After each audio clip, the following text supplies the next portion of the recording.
Oke, Assalamualaikum warahmatullahi wabarakatuh. Kita lanjutkan. Tadi maksud saya pada kuliah sebelumnya kita telah mempelajari tentang struktur primer batuan sedimen. Nah, kemudian hari ini sekarang kita akan diskusikan tentang deformasi batuan dan struktur batuan. Tapi struktur batuan di sini maksudnya adalah struktur sekunder. Jadi kemarin kita sudah belajar struktur primer, yaitu bentuk dari batuan sedimen ketika dia terbentuk. Nah, bentuknya seperti apa? Nah, itu bisa kita analisa dari dari ukuran butirannya dan juga dari lapisan-lapisan yang terbentuk. Nah, bagaimana dengan struktur sekunder ini? Nah, struktur sekunder yang akan kita bahas ini adalah ketika batuan yang sudah ada tadi, batuan sedimen yang sudah ada tadi mendapat gaya dari luar. Jadi ada gaya luar yang bekerja kepada batuan tadi, maka akan terbentuklah bentuk yang baru. Nah, itu kita namakan dengan struktur sekunder. Oke, coba lihat ini. Ini apa nih? Wallpaper ya. Nah, ini nampak sekali wallpapernya. Kalau ini ya juga. Nah, ini apakah ini wallpaper? Nah, sepertinya bisa jadi juga wallpaper. Karena banyak wallpaper bentuknya seperti ini, tapi ini sebenarnya batuan ini. Nah, coba kita lihat nih batuan. Ini warna sama nih. Nah, warna sama. Kalau warna sama ini kita pasti tahu kalau ini adalah sejenis ini. Ini sejenis. Yang coklat ini sejenis. Nah, tapi kenapa bisa bentuknya seperti ini? Oke, coba lihat ini. Nah, ini juga nih. Ini warna ini menerus tapi terputus oleh pengikisan. Ini teruskan di sini, terputus di sini, terus. Jadi warna ini sama nih semua ini. Jadi satu lapisan dulu. Nah, ada warna ini lagi, warna coklat ini teruskan di sini, jumpa sini coklat.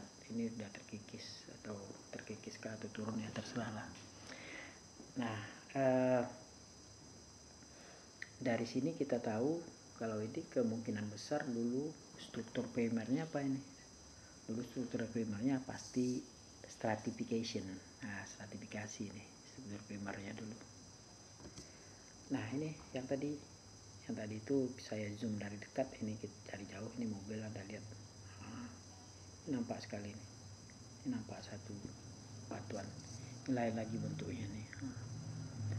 Nah, jadi dulu bisa jadi satu batuan ini layering nih. Jadi satu bentuk stratifikasi.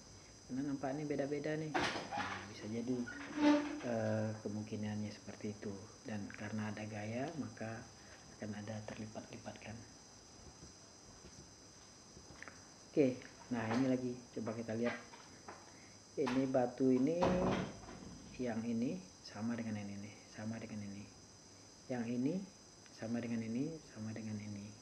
Ini kalau saya teruskan ini ke sana nih, terus kalau saya teruskan ke sana nih, nah ini putus, ini ada pengikisan, padahal masih nyambung sebenarnya dulu nih, ini masih ke sana nih, tapi ada pengikisan, nampak nih, jelas terkikis ini. Nah, selain terkikis ini ada patah lagi nih, ini ada yang patah. Jadi ini dulunya sama tinggi dengan ini dulunya sama tinggi dengan ini, jadi ini menurus dulu. Nah, patah terkikis, jadilah seperti ini.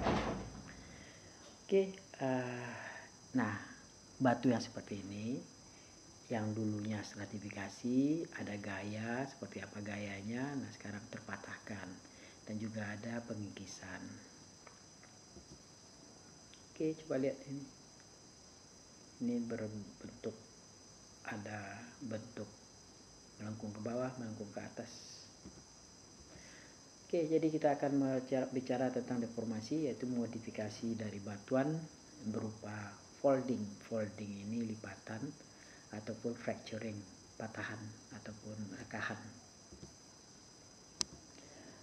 Oke, deformation mainly occur near plate boundary. Jadi perubahan bentuk batuan itu terutama terjadi di sekitar batas lempeng. Nah, di sekitar, tapi tidak menutup kemungkinan jauh dari batas lempeng pun juga bisa terjadi, tapi terutama terjadinya di situ. Oke, jadi dari pengamatan batuan itu kita bisa bercerita, kita bisa mengkonstruksi kejadian alam dulunya seperti apa sehingga terjadi seperti hari ini. Kita bisa seperti itu. Misalnya yang ini tadi nih. Nah, ini kita bisa bercerita dulunya seperti apa. Dulu batuan ini pasti layering nih, pasti stratifikasi nih, pasti. Karena dari mana tahu? Tebalnya coba lihat. Tebal ini sama dengan tebal ini, sama dengan tebal ini. Tebal ini sama dengan ini, sama dengan ini. Sama tebal ini sama. Nah, jadi dulu stratification ini struktur primernya. Artinya dulu ada, sekarang miring nih. Kalau stratifikasi kan datar dia, datar karena kan mengikuti pola air. Tapi sekarang miring, nah berarti kan ada gaya yang mendorong. Nah, jadi sebelum terjadi ini dia ada gaya dari sini sehingga dia miring. Nah, miring ke ini. Tapi ada patahan, tek tek patah dia. Nah, namun setelah patah terkikis. Nah, berarti ada energi yang mengikis ini dibawa kemana kita nggak tahu karena kita hanya melihat bagian kecil ini saja. Nah, jadi kita bisa merekonstruksi kejadian dulu ketika kita melihat struktur batuan sekarang. Oke, nah kita lanjutkan. Coba lihat ini, Anda bayangkan ini pasti stratifikasi dulu nih. Kenapa? Cirinya nampak nih, ini sama tebalnya, ini satu lapisan, pengendapan yang sama, satu lapisan pengendapan yang sama. Tapi ingat, ketika terjadi stratifikasi itu pasti mendatar, nggak mungkin langsung. Air kan sifatnya mendatar dia, jadi ketika sedimen diendapkan itu pasti dia membentuk bidang datar karena air membentuk datar.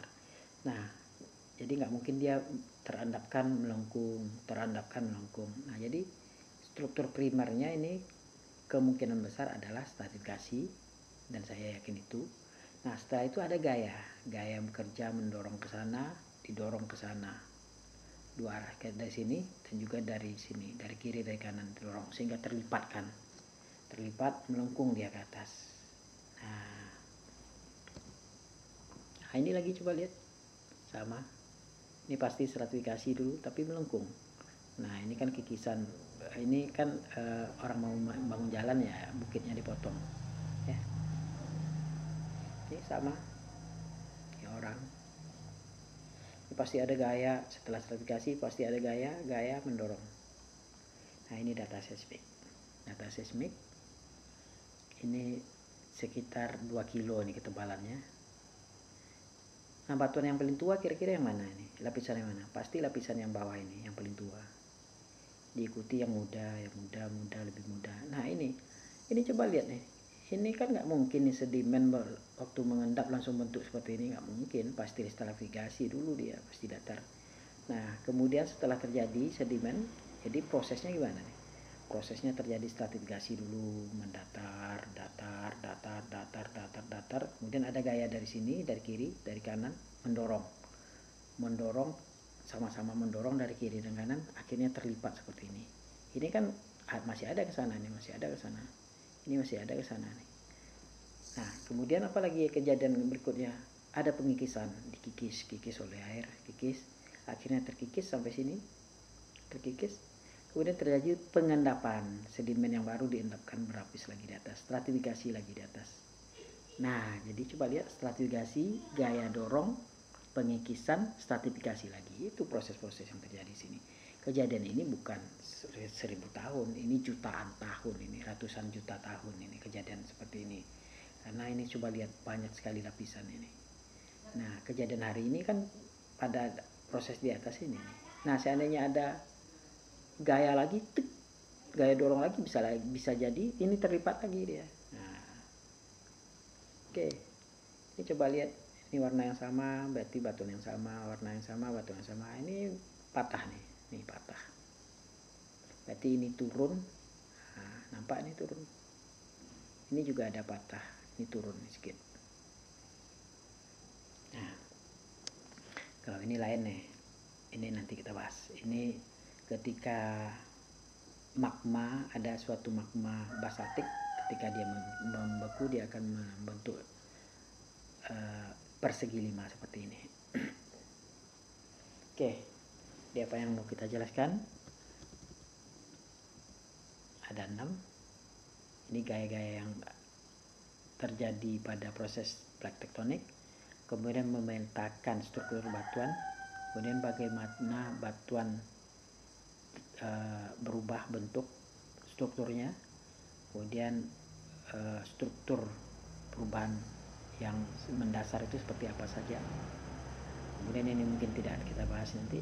Nah, kemudian ini lagi kita menguraikan sejarah geologi, sejarah yang tadi.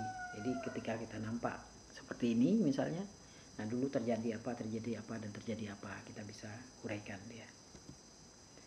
Oke, plate tectonic force. Oke, deformasi itu, perubahan bentuk itu diakibatkan oleh adanya tensional force, compressive force, shearing force. Ini tensional force, gaya yang mendorong. Gaya yang menarik. Ini compressive force, gaya yang mendorong. Shearing force. Nah, kita lihat seperti apa bedanya. Ini tensional, jadi ada gaya ke kanan, ada gaya ke kiri, tapi saling menjauh. Nah, ini kompresional, ada gaya ke kiri, ada gaya ke kanan, tapi saling mendekat dia. Tapi dia segaris, ini segaris, ini juga segaris. Kalau shear, ini gaya ke kanan, ini gaya ke kiri, tapi tidak segaris dia. Kalau segaris jadi kompres dia nih. Tapi ini segaris. Jadi ini tertarik ke sana, ini tertarik ke sini. Nah, itu dia. Jadi ada 3 gaya yang bekerja ya. Tensional stress ataupun ekstensional itu saling menjauh, kompresional saling mendekat, masih segaris. Shear tidak segaris tapi kayak gini saling mendekat. Coba lihat compressive fault. Nah, ini percobaan yang dilakukan di lab oleh peneliti, dibuat dari tanah liat yang hampir membeku, kemudian diberi gaya dorong ke sana. Ini nampak nih gaya dorong. Nah, akan ada yang patah. Jadi ketika didorong akan ada yang naik, karena ke bawah nggak mungkin, ke bawah kan ada material nih. Nah, jadi makanya naik deh. Nah, patah lah dia nih. Nah, ini compressive fault. Ini di data seismik kita bisa lihat. Nah, ini kalau ini extensional fault, kebalikan lagi. Kalau tadi kan tensional nih, ini kompresif yaitu saling mendorong searah, ini ke kiri, ini ke kanan. Nah, kemudian ini ya terpaksa dia mengalah ke atas karena patah dia. Nah, kalau yang ini ditarik, ini ke sana, ini ke sana. Jadi ada yang turun karena udah, kalau bayangkan ini tertarik akan ada yang kosong, jadi makanya itu ini turun tek. Ini dulu, ini dia, ini dulu, ini dia, ini dulu, ini. Yang ini ke atas dulu. Nah, jadi nampak. Jadi makanya kalau kita nampak patahan seperti ini, ada yang turun, berarti ini disebabkan oleh gaya yang saling menjauh. Kalau ada yang naik, ini adalah dikabarkan adalah adanya gaya yang saling mendekat. Oke, ini nampak sekali gaya saling menjauh, turun, ini turun. Nah, ini sebenarnya enaknya saya gambar langsung di papan, Anda bisa ngerti di papan tulis, tapi gimana caranya lagi ya, terpaksa kita jelaskan. Oke, kalau ini salah satu contoh gaya yang saling menjauh. Ini menjauh ke sana, ini menjauh ke sana. Jadi gaya, kalau segaya saling mendekat itu bisa Anda jelaskan apa contohnya gaya yang membuat gaya itu sebuah benda lempeng itu tertekan. Nah, itu contohnya ya pada pada subduksi itu, lempeng samudra yang mendorong, sementara yang sebelah kanan tertahan. Nah itu kan yang sebelah kiri mendorong, ya akhirnya akan terjadi patahan yang naik tadi. Nah kalau yang patahan yang menarik gimana? Yang ditarik. Nah ini contohnya kalau pada cekungan dulu, saya bercerita dulu cekungan, kalau mudah-mudahan Anda ingat. Nah ketika cekungan itu diisi banyak sedimen, maka dia akan memberat. Nah ketika dia memberat, dia akan menarik dirinya ke bawah. Nah ini anggap saja cekungan dulu ya, terisi oleh sedimen di sini. Nah ini berat, turun ke bawah, patah sedikit. Nah maka ini akan tertarik ke kanan. Nah jadi ini akan menghasilkan patahan seperti ini dia kalau tertarik. Oke, itu jadi ada 3 gaya yang bekerja, gaya compressional force, kemudian tensional force ataupun extensional force, kemudian shear force. Shear force itu seperti apa? Shear force nanti kita jelaskan. Ini jadi shear force ini umumnya terjadi pada pemekaran di zona-zona pemekaran lantai samudra, di mana lantai yang sebelah kiri misalnya bergerak ke kanan, yang sebelah kanan ini bergerak ke kiri karena adanya posisi sea floor spreading yang berbeda. Nah itu dia, susah saya jelaskan kalau nggak di gambar langsung. Oke, pemetaan struktur geologi. Oke, sebelum kita petakan kita lanjut dulu. Ini yang nomor 3 kita lanjutkan dulu sebelum kita memetakan. Nah, bagaimana batuan itu berubah, terdeformasi? Nah, bagaimana caranya? Oke, dari analisa di lab itu batuan itu bersifat daktil dan juga bersifat brittle. Apa itu daktil dan brittle kita nanti lihat. Oke. Jadi benda padat bisa terdeformasi dalam beberapa cara. Yang pertama elastic deformation. Elastic deformation. Nah ini maksudnya itu ketika gaya kita berikan, apakah kita tarik pun ataupun kita dorong, anggap aja misalnya kita tarik. Nah ketika gaya tariknya kita lepaskan, bendanya kembali ke bentuk semula, itu namanya elastic deformation. Nah kemudian ductile deformation itu ataupun plastic deformation, ketika gayanya kita tarik kemudian gayanya kita hilangkan, dia tidak bisa kembali lagi ke bentuk semula, dia tetap pada bentuk posisi terakhir. Nah itu ductile deformation. Kalau brittle deformation, nah ketika kita tarik dia mungkin mengalami plastik sebentar, tapi tarik lagi langsung patah dia. Nah jadi elastisnya itu habis, akhirnya dia menjadi fracture, menjadi patah dia. Nah tadi dari hasil percobaan itu katanya benda padat batuan itu hanya mengalami ductile dan brittle. Elastik katanya susah untuk dijelaskan karena ketika gayanya dihilangkan, bendanya tidak terlihat seperti kembali ke semula. Nah, jadi yang lebih dominan ductile dan brittle. Oke, kita lihat ini stress, ini strain. Nah, ini gaya yang diberikan, ini perubahan bentuknya. Ketika gaya diberikan semakin besar, perubahan bentuknya semakin besar pula untuk elastik. Jadi elastik itu perubahan bentuk dengan gaya yang diberikan itu adalah linear. Jadi semakin besar gaya, semakin besar perubah bentuknya. Tik sampai sini. Kalau benda itu dikasih gaya lagi nih, ini kan dikasih gaya terus nih. Ini gaya ini sampai di sini nih kira-kira. Lanjutkan lagi pemberian gayanya, dibesarkan lagi, maka benda itu akan bersifat daktil lagi. Jadi kalau gaya dilepaskan dia nggak kembali lagi seperti semula kalau udah melewati batas elastiknya. Nah diberikan lagi gaya, nah dia baru fracture dia.